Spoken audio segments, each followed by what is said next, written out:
Protein and active nutrition is actually the fastest growing category in all of grocery.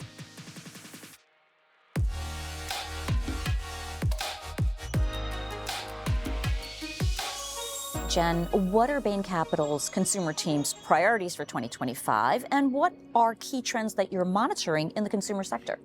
What we're focused on is where the consumer is going.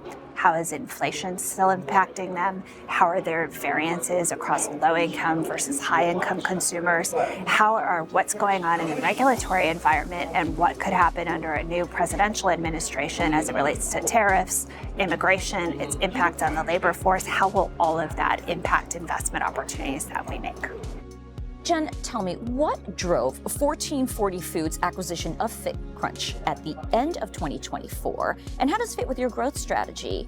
And what attracts your team to the protein and snacking sectors? Thanks for the question, Judy. We love the active nutrition space at Bain Capital, and specifically the protein focus of active nutrition. Protein and active nutrition is actually the fastest growing category in all of grocery. And a lot of that is due to the secular tailwinds between people wanting to be healthier and put good things in their body in this health and wellness trend.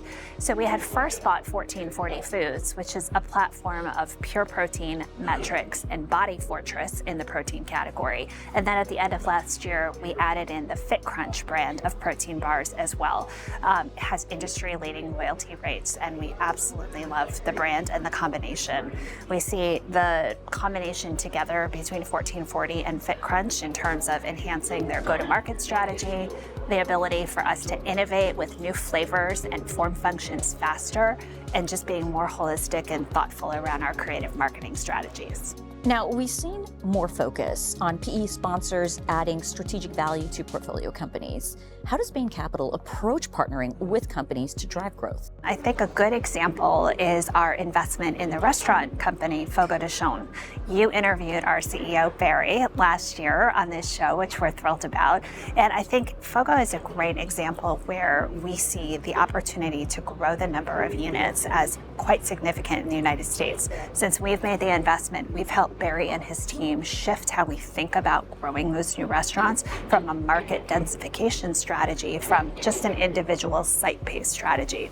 We've also started exploring new creative marketing options in terms of thinking through our marketing strategies. We've been thinking about a customer loyalty program and how we can increase frequencies of visits. And so through using both customer segmentation, customer market research, and our own analytics, how can we help catalyze growth and margin potential at our companies?